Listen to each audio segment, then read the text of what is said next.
A very good morning, everyone. Welcome to StudyIQ English, your favorite UPSC platform. I am Soumya, and let's together analyze today's Hindu newspaper. That's the New Delhi edition for 18 September 2025. Okay, and let me quickly show you today's news articles. At the same time, I would want to thank everyone, like each one of you, for your lovely participation every day. The fact that we are answering questions and also enjoying the discussion by making it more of a group discussion. So that's the spirit of the article discussion. Let's not only understand these articles for the exam, let's also make them so interactive that none of us forget any point from what we have studied before the exam. Very good morning, Dipesh. Very good morning, Ramu. I hope everyone is doing good. Today's newspaper also, my dear, has a lengthy list of articles for you. We have about 9 to 10 articles, but nothing to worry. Only few of these are lengthy because they are editorial page number 6. There are two more articles I have picked up from page number 7 for you. And both of them are typically from GS paper 2, social issues, social justice. The remaining articles are all breaking news for the day. Nothing much to cover for mains, but yes, for prelims, we will keep looking at them. We will get from them places in the news and the key argument that is making breaking news, the headlines right now. Very good morning, Order, Shaggy, Prakash. Great to see you all in the morning. So let's then begin with today's agenda. The first article on the screen. Yes, it is editorial page itself. Page number 6. A judicial nudge following a stuck legislative business. I think if we read the title of the article, we shall be able to predict that yes, this article is about the same issue that is going on for the last 10 to 20 days. Yes, this is GS paper 2, polity and governance. Polity and governance, because we are talking about the contradiction between the duties and responsibilities of governors of the state and the President of India on the one hand, second, the Supreme Court on the other hand. While the Indian Constitution directly does not specify any upper time limit within which the President of India or the governor of any state in India has to give their approval to the bills passed by legislative assemblies or the Lok Sabha at the center. Although there is no such provision in the constitution. And ideally, the governor and the president can take their own time. But today it has become controversial because according to the Supreme Court, a president or the governors cannot take unlimited amount of time. There are many states in India, especially opposition ruled states, who have been complaining that governors are representatives of the center and deliberately, therefore, they delay the bills. They do not give their approval to the bills. Sometimes they keep sending the bills for president's reconsideration. That leads to a delay in the state legislative process. It is highly undemocratic and it undermines the principle of India's federalism. Very good morning, Gayatri, Yuva. Absolutely, Ramu. It is a matter of judicial activism again. Supreme Court has been interfering in the issue because there is no choice. The states are constantly complaining while the constitution maker has not given, the constitution makers have not given any upper limit to it. So today we have that controversy going on whether we should create an upper limit for that as per what the Supreme Court is saying, 3 months, 4 months, 5 months, or whether we should just continue the way things have been continuing without taking much tension.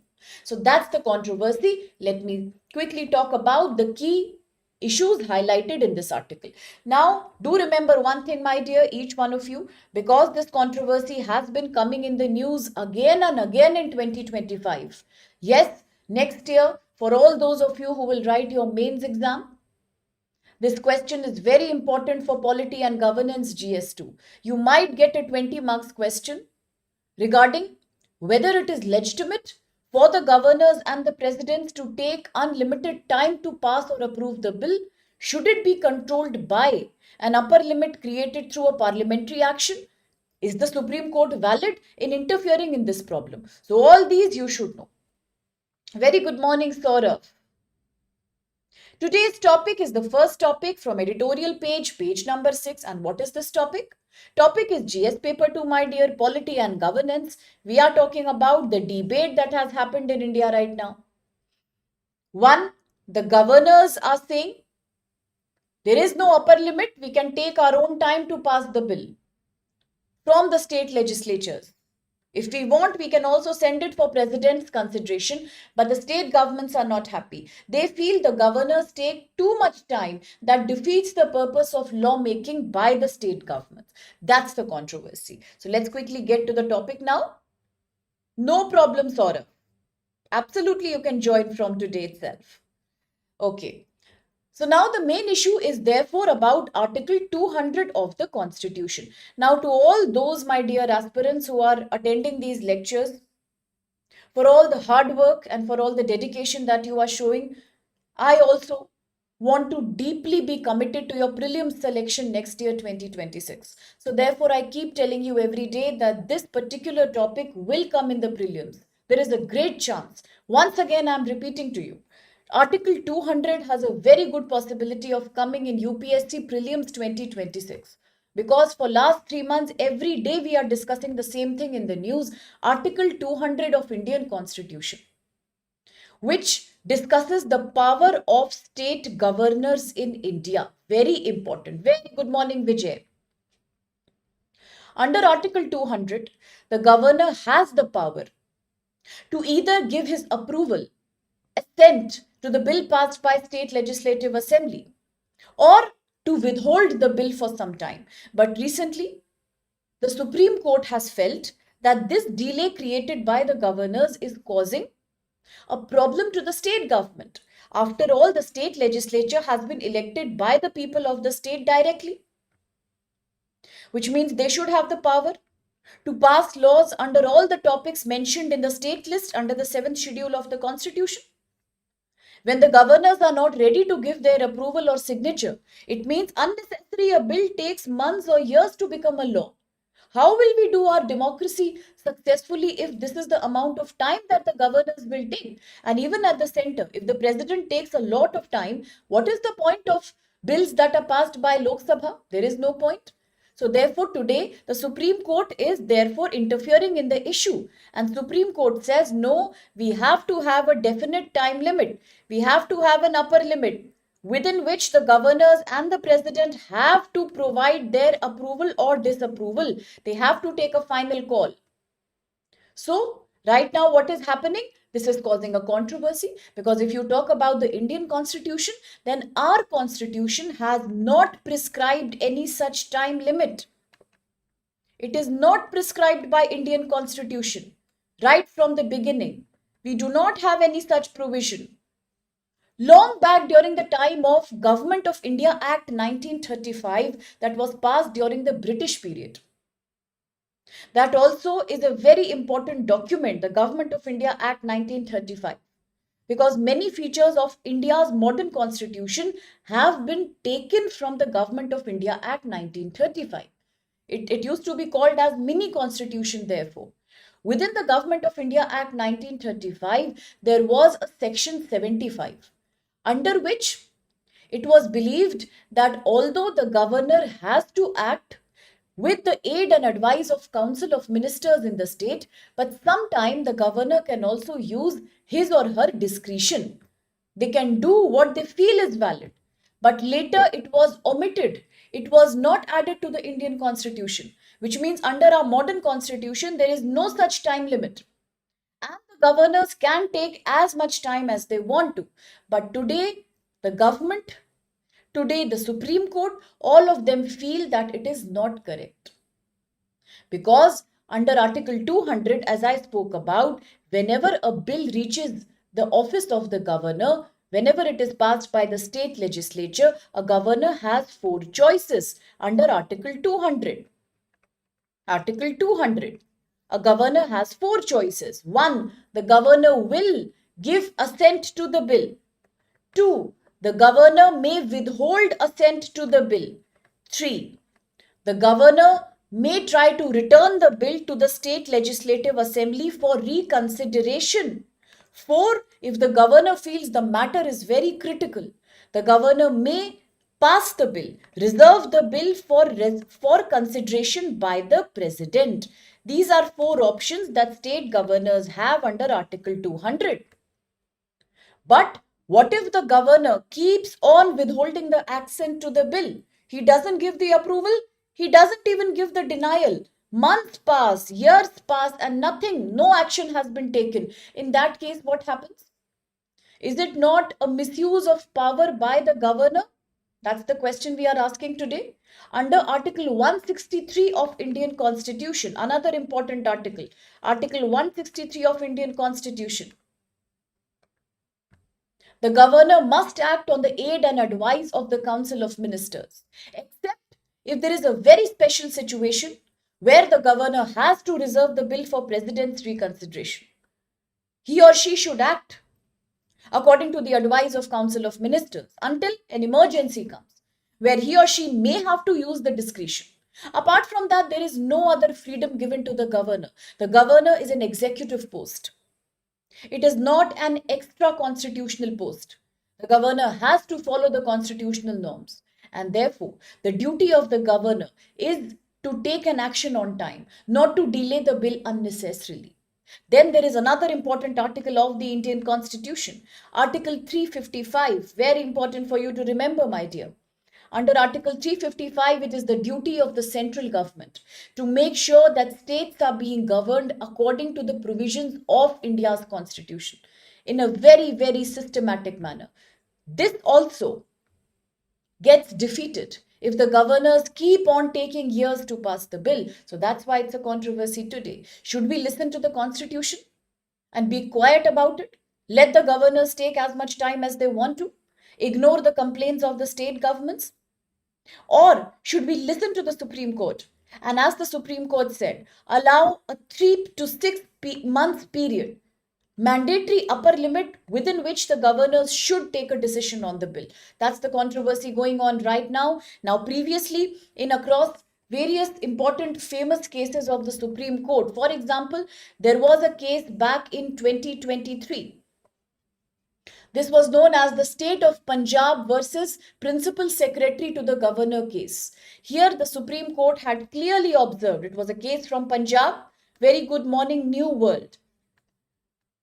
The Supreme Court had clearly observed that indefinite delay by the governors causes a problem with legislature. So therefore, the governors have to act quickly. Second, another important case that you should remember for exam next year, 2025, State of Tamil Nadu, from where the controversy has started. State of Tamil Nadu versus the Governor of Tamil Nadu case 2025. Here, the court has observed that if the governors start holding the bill for an indefinite amount of time, it becomes as if the governor is acting like an extra constitutional post, which it is not, which a governor is not. So whether a governor passes the bill or denies the bill, Article 200, whether the governor gives it for presidential consideration, Article 201, a governor has to act within a certain period of time. So therefore, the Supreme Court says, let the time be 3 to 6 months. Beyond that, we cannot wait. Otherwise, we are defeating the purpose of India's federalism. That's the debate going on. It all started from Tamil Nadu. Today, it has become a national controversy. Now, let's have a look at the question quickly. Absolutely, you are saying a valid thing, Shaggy, there, that for decades this problem is going on. We have to have some judgments from the Supreme Court. Absolutely. Absolutely, Ramu. After that, the governor has no power on the bill once the president gives his consideration. That's a valid thing you have said. Absolutely correct. And also, Yuva, yes, you will get the PDFs, my dear. We are working on them. And very soon, I think you will be able to download all the annotated PDFs, all the notes that I'm writing here, all our discussion from the link in the description box of the video. Also, as I said yesterday, we are working on my Telegram channel, my Instagram. Everything will be given to you with all the credentials. You can have an access to that. And then for every note that I have made, for every discussion I have with you, you can have an access to that. Nothing to worry. Absolutely, absolutely well said, Ramu. They do enjoy absolute veto. Yes, but not on money bills because money bills are 110. That's a different provision altogether, which the governor or the president cannot deny. Very good. Absolutely. Beautiful. Now let's have a look at the question. Shaggy and Deepesh have already answered the question. Consider the following statements regarding the governor's power under Article 201. The governor has four options with respect to a bill passed by state legislature, that's Article 200, including approving the bill, withholding the bill, giving it for president's consideration, Article 201, or returning the bill for reconsideration by state legislature. 2. The Constitution clearly provides governor's discretionary power to act independently while exercising options under Article 200. That's a tricky one. 3. Recently, the Supreme Court has provided a time limit for the governors and the presidents to take the decision on the bill. Even though Constitution under Article 200 and 201 do not talk about any such upper limit. Okay, so let's see which of these are valid. Yes, anybody else wants to answer apart from Shaggy and Dipesh? Good morning, Bulbul. Absolutely. Some bills should be reserved. Yes, correct. But it also depends on the case, that which case is in consideration. Sometimes very vital, important issues also get delayed because of that. So everybody is saying it is C, that's the valid answer, which means 1 and 3 are the valid options while 2 is incorrect.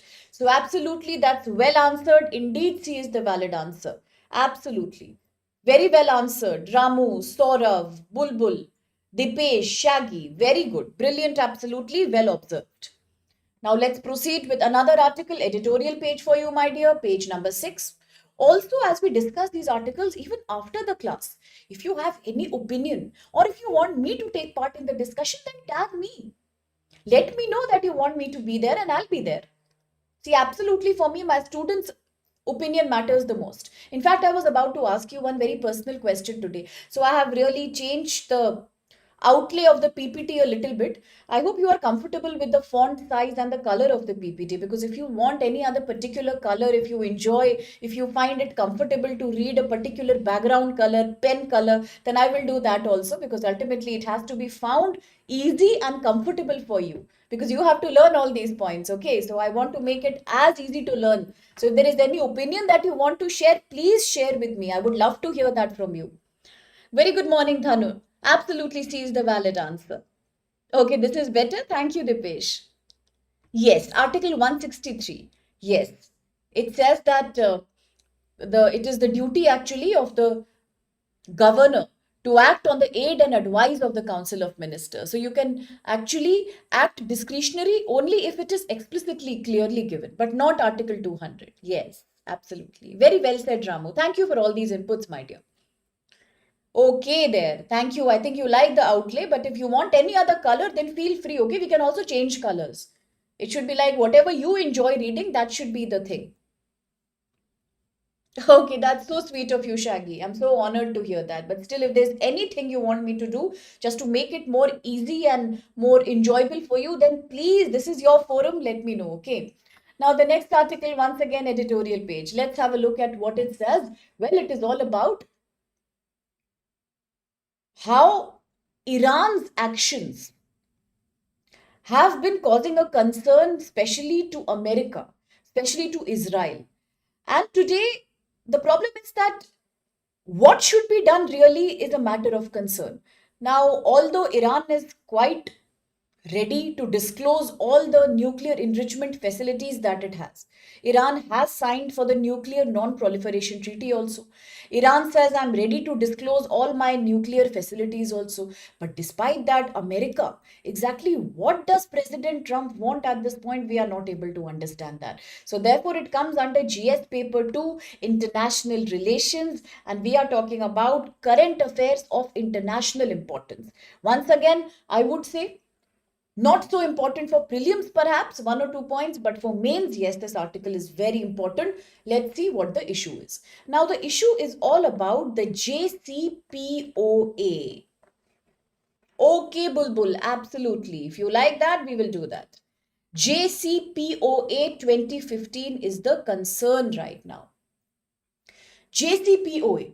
stands for Joint Comprehensive Plan of Action. But what is this Joint Comprehensive Plan of Action? Joint Comprehensive Plan of Action. This was signed, please remember, in 2015, 2015. It was signed between two parties, one Iran on one side, and it was signed between Iran and PS plus 1. What is P5 plus 1? Sorry, P5 plus 1. What is P5 plus 1? P5 plus 1 here is your America, US, it is UK, it is France, it is Germany, it is Russia, and it is China. All these countries are here. Plus representatives from the European Union. So therefore, let's talk about the JCPOA. The JCPOA, Joint Comprehensive Plan of Action, signed back in 2015 between Iran on one side, other side, P5 plus 1. US, UK, Germany, France, representatives of the European Union, Russia and China. Why was it signed? Under this agreement, JCPOA, Iran agreed. Iran made a promise that I will restrict and control my nuclear enrichment, and I will also allow inspections by International Atomic Energy Agency, that is the key organ of your United Nations, that is headquartered in Vienna, Europe, Australia. The purpose is to regulate and monitor the nuclear facilities of various member states so that no country is into creating weapons of mass destruction. So therefore, under this agreement, JCPOA between Iran and all these P5 plus 1, as you mentioned, allied forces, beautiful order. Yes, Deepesh, absolutely. Absolutely. It is a matter of Security Council. I agree. So under this, an agreement was made that Iran promised, I will stop using nuclear energy to make weapons. Second, I will disclose, I will allow IAEA, International Atomic Energy Agency, inspections to be done on my nuclear sites. Fine, everything was good. Iran agreed. Repeatedly, IAEA was going and conducting inspections. Iran had no problem. No country had a problem, but suddenly, America had a problem. Till 2015, when the JCPOA was happening, no country was having a problem. Iran also disclosed that, yes, this is my nuclear facility. IAEA was also inspecting that quite happily. There was no problem. IAEA therefore lifted all the sanctions on Iran. So sanctions were removed. The United Nations Security Council sanctions, UN sanctions on Iran were lifted, removed. Why? Because yes, under JCPOA, Iran is ready to disclose everything. There is no secret now. But suddenly in 2018, President Trump had a change of heart. President Trump withdrew from the JCPOA. He walked out. And he said US wants to impose more actions on Iran because we still feel Iran is hiding and not disclosing every nuclear enrichment facility that it has. This was a shock to most countries because nobody was prepared for such a sudden action taken by US. So US withdrew from JCPOA. And suddenly, President Trump once again imposed sanctions on Iran. Naturally, this made Iran very angry. If Iran became so angry after JCPOA, Iran was also not happy that why should IAEA now do inspections on me? But somehow the situation continued because Iran is still a member of Nuclear Non-Proliferation Treaty and the other countries still kept on keeping their promise under JCPOA, although America left. Now comes 2025 and a shock happens. We all know in August 2025, suddenly Israel and America decided to attack Iran. President Trump ordered the B-2 bombers to specially go and attack and destroy all the secret underground nuclear facilities that Iran was maintaining. Especially the most famous one was the Fordow nuclear enrichment facility, that is a very large underground nuclear site in Iran. It was attacked, it was damaged by America plus Israel using a special bomber called the B-2 attack bomber. Only America has this facility to attack underground nuclear sites, and America did that. Majority of arrangement near Fardao was now bomb blasted. On August 2025, this happened. Immediately during September, the other countries also did not understand exactly what to do. Other countries, including allies of America, for example, many countries from the European Union, for example, Britain, France, Germany, all these suddenly invoked a certain clause of the GCPOA that is known as snapback clause. Very important for you to understand. What is a snapback clause? What is a snapback clause? Snapback. June 2025, US and Israel attack Iran. They completely used the B-2 bomber and destroyed the Fardao, the largest underground nuclear facility of Iran. Iran is confused that I am a member of nuclear non-proliferation. I am a member of the JCPOA agreement. I have allowed inspection from the IAEA. Then why suddenly was I attacked? America says no. Israel is right. Iran is giving space to Hamas terrorists. Iran still has a major nuclear facility and weapons of mass destruction which is causing a danger to West Asia. We don't agree. So we don't agree to that. Therefore, as US and Israel attacked in June 2025, right the next month, by August 2025, various countries like UK, Germany, France, all of them invoked the snapback clause. Under the snapback clause, all these countries immediately agree that the original United Nations sanctions will be put on Iran once again. To snap back is to go back to status quo. To snap back is to go back to your original position. Snap back to your original position. Go back to where you started. So, therefore, although under JCPOA, sanctions on Iran were lifted after this agreement, but as soon as America attacked, all the countries, including Germany, France, UK, went back and started the snapback argument. They invoked this clause. Under snapback, now once again, Iran was put under IAEA, that is United Nations Security Council sanctions, UN sanctions. So now in this situation, obviously Iran was angry. Iran threatened that not only will I close the Strait of Hormuz, from where majority of oil, gas and trade export supplies come from West Asia into the Eastern Hemisphere. Iran also said, I will cancel subscription to the Nuclear Non-Proliferation Treaty, the NPT. Because if you do not believe me, then why should I sign the NPT? But repeatedly repeatedly other countries kept on saying that no, Iran is guilty. Iran is creating terrorism by helping the Hamas against Israel. They signed it because they wanted to do what America is doing. After all, they were American allies. They were not favoring Iran at all. That's why they invoked the snapback treaty. There was no particular reason. The only reason was America stepped back. Now, if the negotiation would have been fair, then UN sanctions would have made sure that yes, Iran is not doing any nuclear enrichment. But the problem is, if you go and suddenly break a promise that you make, naturally Iran will not act happily. Iran will be upset. And Iran says this is a complete failure of all the negotiation under JCPOA.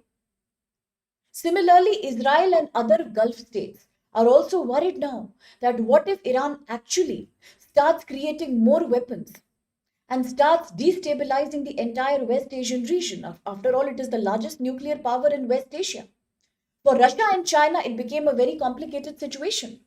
Although Russia was a part of the JCPOA, but somewhere in heart, Russia was also happy because Russia and China are always unhappy with America. So for Russia and China, it became a good excuse.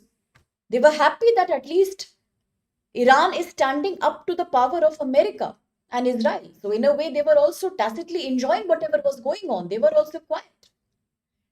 The entire West Asia was facing the risk of escalation. Oil supplies that are vital to this region, all the oil supplies to the Eastern Asian countries come from there, majority of them. And therefore, that also was facing a risk, including the state of Hormuz. Now, under the International Atomic Energy Agency's rules, verification is not only a formality. Whenever IAEA is doing an inspection like it was doing in Iran, there is a proper data that they gather. There is a proper monitoring and investigation that they done about the uranium supplies, about the enrichment levels. For example, the IAEA, long back during Russia-Ukraine war, had inspected Zaporizhia. That was also in the news. It also came in the UPSC question, by the way. Zaporizhia. Where is Zaporizhia? Zaporizhia is in Ukraine. Nuclear plant in Ukraine. When IAEA had inspected this in 2022, when Russia blamed that Ukraine is making a major nuclear facility in Zaporizhia, IAEA inspected it. And once the data was revealed by IAEA, it was shown that nothing dangerous is being done. There was a calm and relaxation in the entire conflict. Similarly, when IAEA was conducting an inspection on Iran, then why did America suspect that? What was the need to doubt and what was the need to create suspicion? When IAEA already did the inspection of Fordow and gave a credible, believable data upon nuclear stockpiles of Iran, enrichment process of Iran, then why did America had to suddenly walk back out of the JCPOA, and why did the other countries invoke a snapback reaction? It was not needed at all, but still they did it. Now, what happens? Iran feels that it is pointless. It is useless to become a member of the NPT if there is no trust in me. In fact, Israel has not signed the Nuclear Non-Proliferation Treaty. According to Iran, people should doubt Israel. Israel has never signed NPT. But I have. And still these many doubts are coming on under my credibility, under my name. So why should I be a part of NPT? Similarly, if there is no value of the IAEA inspection, then why should I not close my sites for IAEA inspection? That is what Iran feels now. And Iran also thinks that if inspections are not of any value, should I even allow the inspections? Last time, when Iran had allowed IAEA to inspect the Fordow, immediately after that, American attack happened, which means after inspection, whenever IAEA reveals the data, discloses the data about a country's nuclear facility, it is used by countries like America to attack them. So Iran feels that now IAEA is a weapon in the hands of America. If I disclose my reality, America will again attack me like it did to my Fordow, Natanz. All these facilities were killed. They were destroyed. So therefore, in the past also, Iran, whenever it has opened up its secrets, US has done a strike on that. So today it's natural that Iran wants to withdraw from the NPT also. It doesn't want to give any credibility to IAEA also. So that's the confusion going on right now. Absolutely. The NSG, that also comes in question here. Absolutely. That's a very valid question, Saurav. All the countries today, especially the Western countries, are completely damaging the image of institutions like UN, IMF.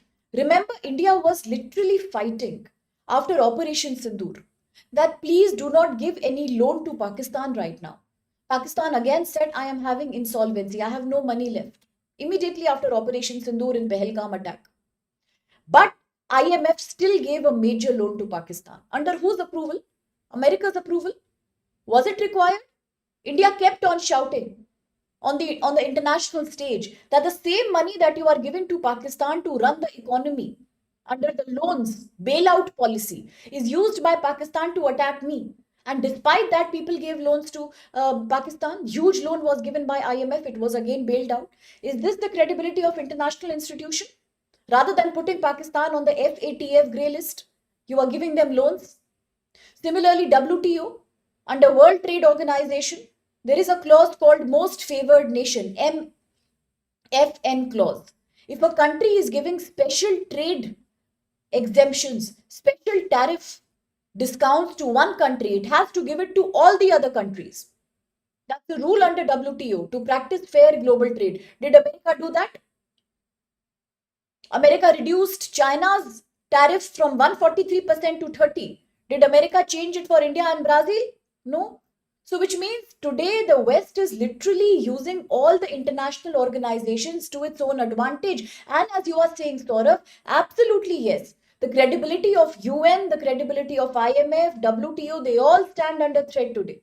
That's also the reason why China and Russia want to create separate bodies like the SCO Development Bank, like the BRICS Development Bank. The purpose is that people are losing faith in Western dominated international institutions. That's the problem.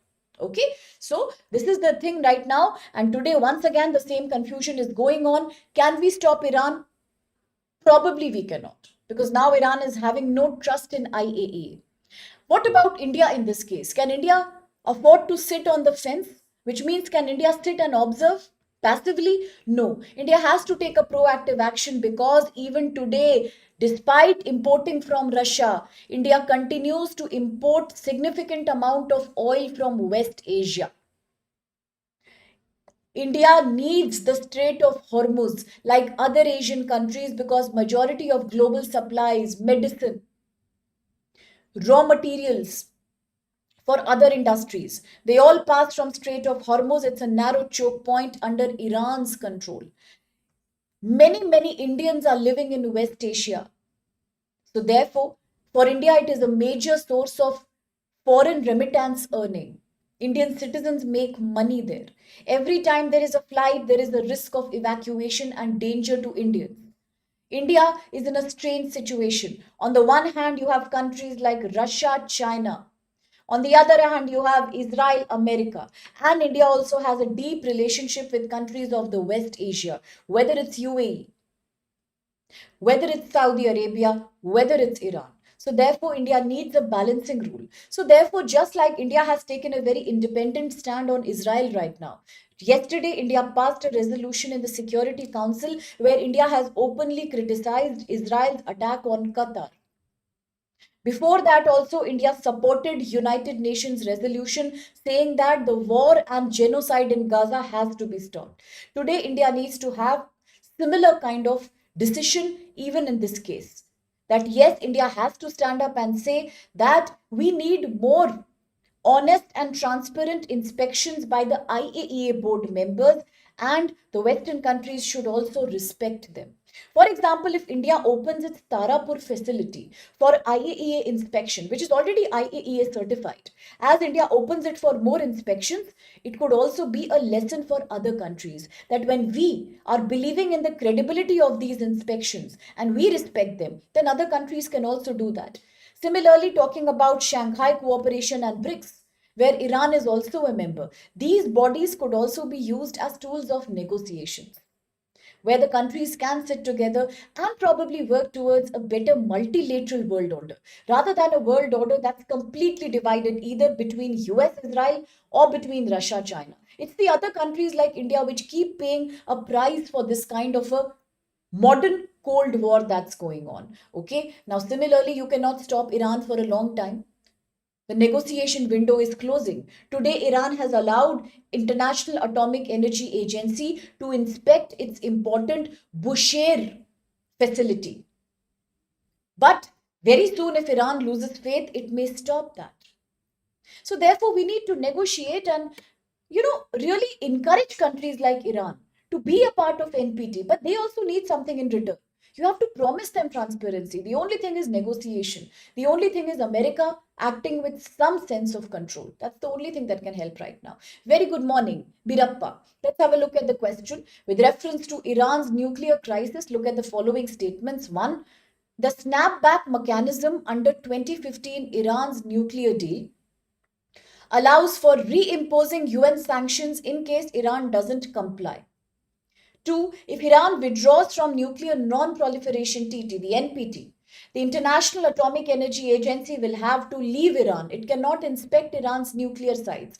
Three, India as a member of IAEA Board of Governors can play an important role by restoring, ensuring verification mechanisms, and yes, India has an IAEA certified facility at Tarapur.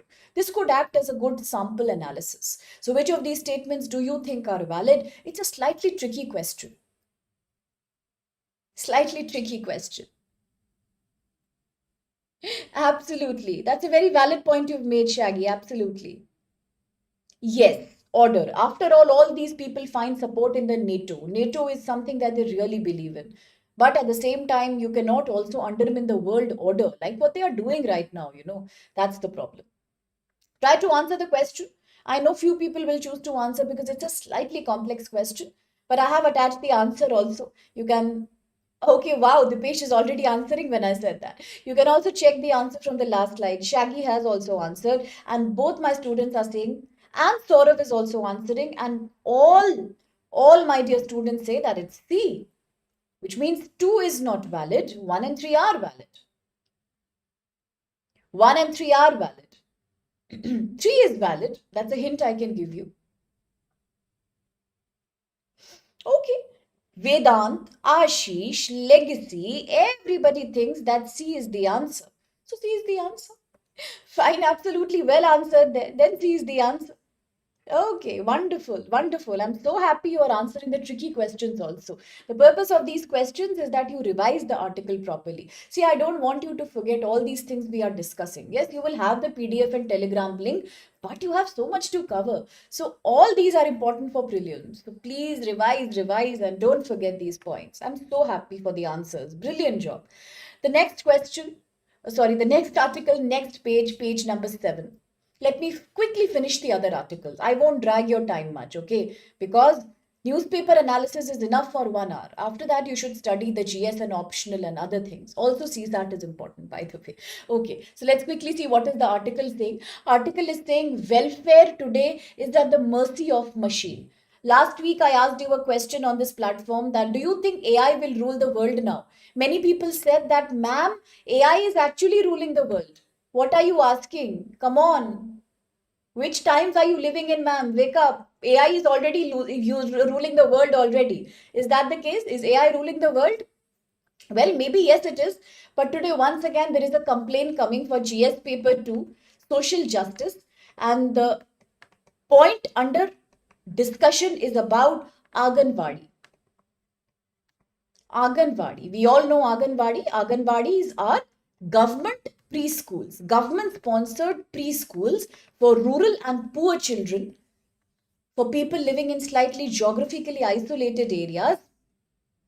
All these have a brilliant opportunity to enroll their children into preschooling. Under National Education Policy 2020, 3 years of preschooling is mandatory for every child because ultimately it is about early childhood education, ECE. So Anganwadis are doing that job for us. But apart from that, Anganwadis also provide food, nutrition supplements to these young children. So it's a very important thing happening in India to educate and enable good health for our children, especially the economically weaker children.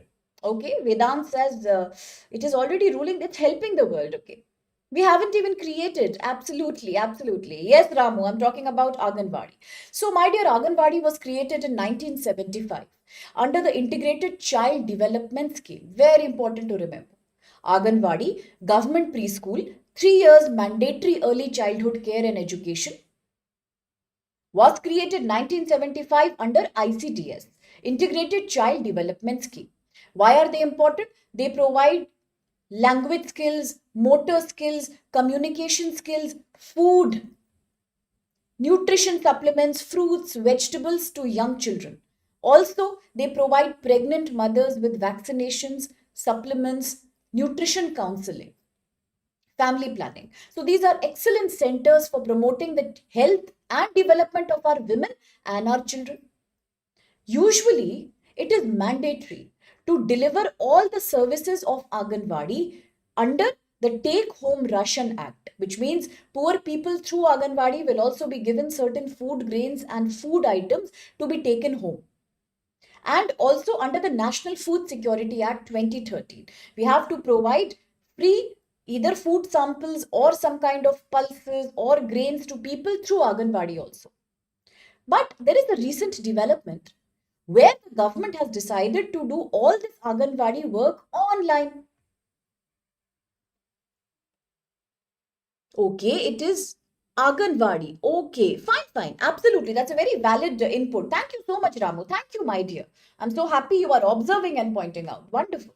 Yes, then we can say it's Anganwadi. It will be pronounced the same way. Spelling wise, we will remove one A. Anganwadi, not Wadi. Okay. All right. Thank you, dear. So, Talking about current development, now the government is planning to do entire process online through the Poshan Tracker application.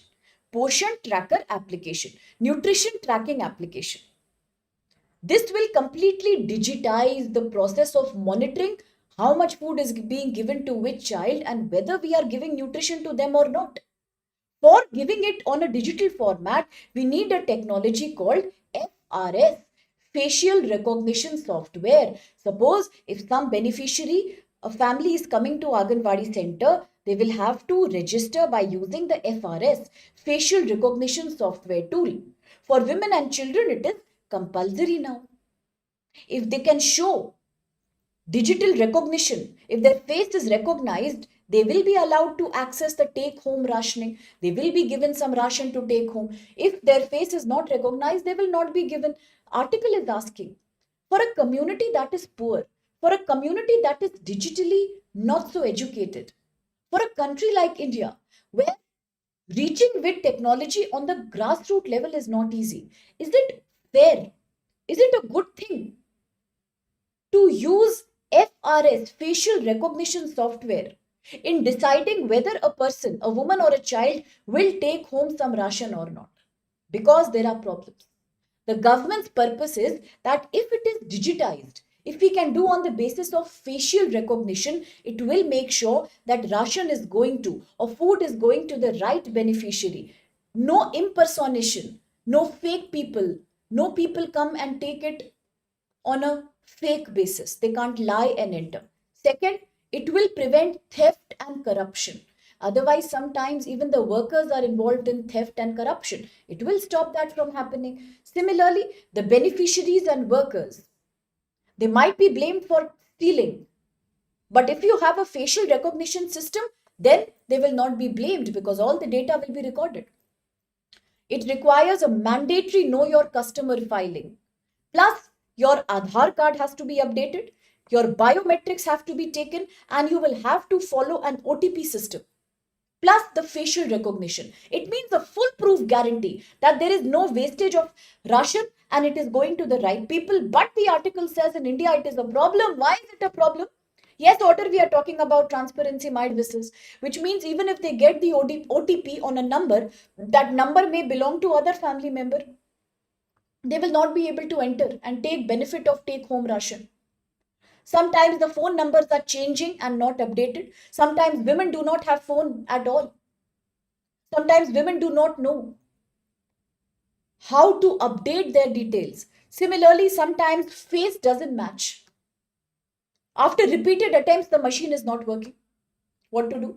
Sometimes because of religious and cultural, some women are not happy with getting their face recognized through an app. They are scared. They feel their data will be stolen. They come from a very conservative background. Hence, they don't want to participate in it. It also means sometimes the Anganwadi workers know that these beneficiaries are real.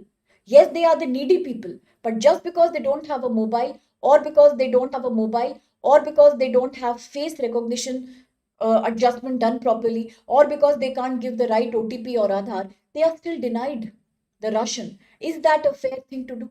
In that case, the people get angry. They get angry and their frustration is coming on the Anganwadi workers. Sometimes they shout and beat the Anganwadi workers because they say we are eligible and still you are not giving it to us.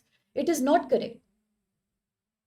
Yes, they are. Absolutely, Vedant. They do that on the basis of your ration card and the color, the status of your ration card.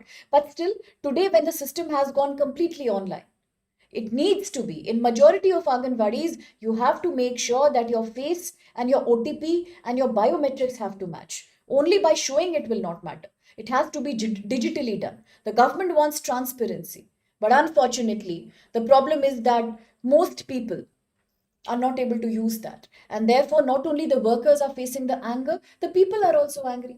Today the critics are saying, rather than making the system completely online and digital through biometric face recognition and OTP, why don't you address the bigger problems like the poor quality of food that is being given, diluted food, poor quality adulterated food? Why don't you look at the irregular supply of the ration? For example, Only rupees 8 per day a child is being spent since 2018. Today we have so much inflation as compared to 2018, and still you are giving rupees 8 worth food to a child. Is that enough? No. Corruption is there. The government is saying suppliers of this ration can be self-help groups and cooperative societies. But despite that, there is corruption in giving contracts. Usually contracts are given to people who are well known to the government agencies. So that also leads to a corruption here. Rather than genuine self-help groups and NGOs, there are people who have contacts with the government who are coming in the picture. Sometimes women are faking pregnancy. Sometimes they are faking about the number of children that they have. So there is a lot of discrepancy in the data here. See, we cannot treat our beneficiaries as potential criminals. We cannot believe and start assuming that all the beneficiaries will cheat and do corruption. If we have no trust in them, how can we help them? Similarly, Asha workers also, we can't doubt them. Anganwadi workers also, we can't doubt them so much. The mission, but if it fails, allow it to be manually done also, so that nobody goes empty handed. Of the article here, let's see what happens in future. Yes, it is a debate about digital gap. Absolutely, we have to have a robust system. And as you mentioned, who mentioned that very beautiful point here? Somebody just mentioned that it happens in the exam also. Somebody just mentioned that it happens in the exam also. Yes, absolutely. Same thing. So we are trying to enter, but because of all these digital systems, we do enter also. So all that is very common. And for poor people, it is a major issue. So the question, consider the following statements regarding facial recognition software in the Anganwadi system. One, union government has made this compulsory for authentication and identification of beneficiaries under the Take